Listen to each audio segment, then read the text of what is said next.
Halo semuanya, kembali lagi bersama kelompok 1 SIF A Praktikum Analisa Farmasi Kuantitatif. Tentunya saya tidak sendiri, saya didampingi oleh rekan saya Dita Fatima Azara, Nurul Andin, dan Revi Mariska. Kali ini kami akan membahas suatu jenis titrasi kompleksometri. Titrasi kompleksometri atau yang disebut juga titrasi kalatometri ini adalah titrasi yang didasarkan pada reaksi pembentukan senyawa kompleks antara titran dengan analit atau titrat. Reaksi kompleks adalah reaksi yang terjadi antara ion pusat yang umumnya kation logam transisi dengan suatu basa Lewis. Pembentuk kompleksnya itu dapat berupa anion atau molekul netral. Nah, jadi dalam suatu titrasi kompleksometri ini antara titran dan titratnya harus saling kompleks. Teknik ini umum digunakan untuk analisis logam menggunakan Na2-eta atau dinatrium etilen diamina tetraasetat. Nah, ligan yang bertindak sebagai basa nantinya menyumbangkan sepasang elektronnya kepada kation yang merupakan asamnya. Eta membentuk kompleks 1:1 dengan logam kecuali dengan logam alkali seperti natrium dan kalium.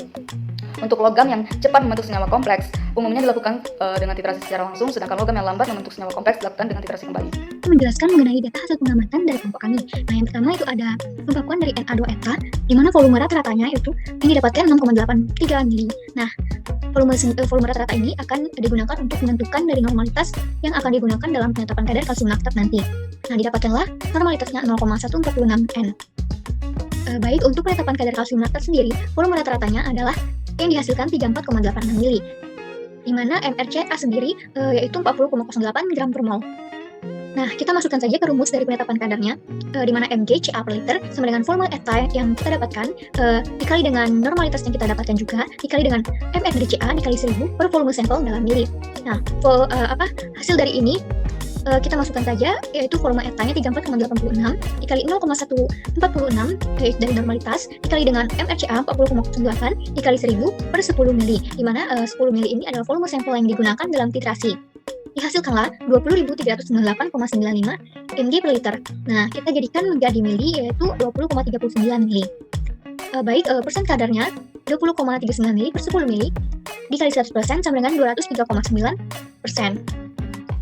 Untuk reaksi dari indikatornya sendiri, yaitu kalsium laktat yang digunakan itu adalah ion dari Ca-nya ditambah dengan mureksit menghasilkan Ca2+ mureksit. Nah, di mana warnanya adalah merah muda. Pada layar ini bisa dilihat yaitu rumus kimia dari mureksit dan hasil reaksi dari Ca2+ dan mureksit sendiri. Yang kedua yaitu reaksi dari penetapan kadarnya, di mana Ca2+ plus mureksit ditambah dengan eta menghasilkan Ca2+ eta plus mureksit. Nah, bisa dilihat yaitu rumus kimia dari Ca2+ dan mureksit dan rumus kimia dari eta sendiri menghasilkan Ca2+ eta ditambah dengan mureksitnya. Yang ketiga ada reaksi dari pembakuan dari Na2-eta. Nah, di sini kita menggunakan ion dari Mg2+ dan ion dari Na2-eta bersama dengan indikator EBT-nya dapat salmiak juga.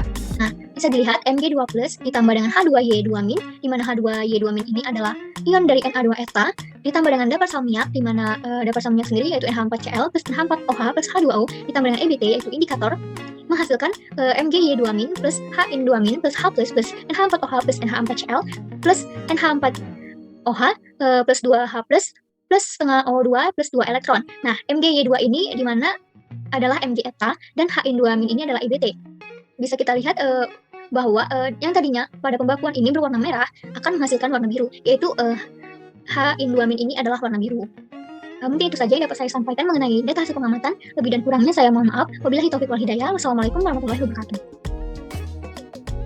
Baiklah, pada video kali ini saya akan mulai memaparkan pembahasan dari percobaan kita kali ini, yaitu kompleksometri. Jadi, titrasi kompleksometri ini merupakan salah satu jenis titrasi yang didasarkan pada reaksi pembentukan senyawa kompleks antara ion logam target dengan zat pembentuk kompleks. Nah, zat pembentuk kompleks yang digunakan pada praktikum ini itu berupa garam dinatrium etilena diamina tetraasetat, yang mana akan membentuk senyawa kompleks dengan perbandingan 1:1 dengan logam tersebut. Persyaratan mendasar dari terbentuknya kompleks itu pertama, tingkat kelarutannya tinggi, kemudian adanya zat pembentuk kompleks yaitu eta, dan terdapat gugus yang terikat pada ion pusat atau yang biasa disebut dengan ligan. Nah, selektivitas dari kompleks itu dapat diatur dengan pengendalian pH. Kelebihan dari titrasi ini itu eta itu stabil, kemudian mudah larut dan menunjukkan komposisi kimiawi yang tertentu. Kemudian titrasi kompleksometri ini berguna untuk menentukan sejumlah besar logam. Nah, selektivitasnya dicapai dari penggunaan yang tepat dari agen dan pengaruh pH pada keseimbangan. Nah, hampir semua logam lainnya itu dapat secara akurat ditentukan oleh titrasi kompleksometri. Jadi, kompleksometri ini memainkan peran yang sangat penting dalam banyak kimia dan biokimia. Kompleksometri di praktikum ini akan dimanfaatkan kegunaannya untuk menetapkan kadar kalsium laktat dalam suatu senyawa. Titrasi kompleksometri yang menggunakan larutan baku sekunder di natrium EDTA memerlukan kondisi pH basah dan juga adanya larutan penyangga untuk memastikan bahwa proton yang dibebaskan tidak menurunkan pH larutan. Larutan buffer atau penyangga dalam percobaan ini yaitu udah pasalnya. Kestabilan dari senyawa kompleks yang terbentuk tergantung dari sifat kation dan pH larutan, sehingga titrasi harus dilakukan dalam keadaan basah. Sebelum dilakukan titrasi penetapan kadar, larutan standar sekunder di natrium EDTA pertama-tama distandarisasi terlebih dahulu. Proses pembakuan larutan ini dilakukan sebanyak 3 kali untuk memperoleh konsentrasi yang lebih tepat dan akurat. Pembakuan larutan dengan metode kompleksometri pada percobaan ini menggunakan magnesium sulfat heptahidrat sebagai larutan standar primernya.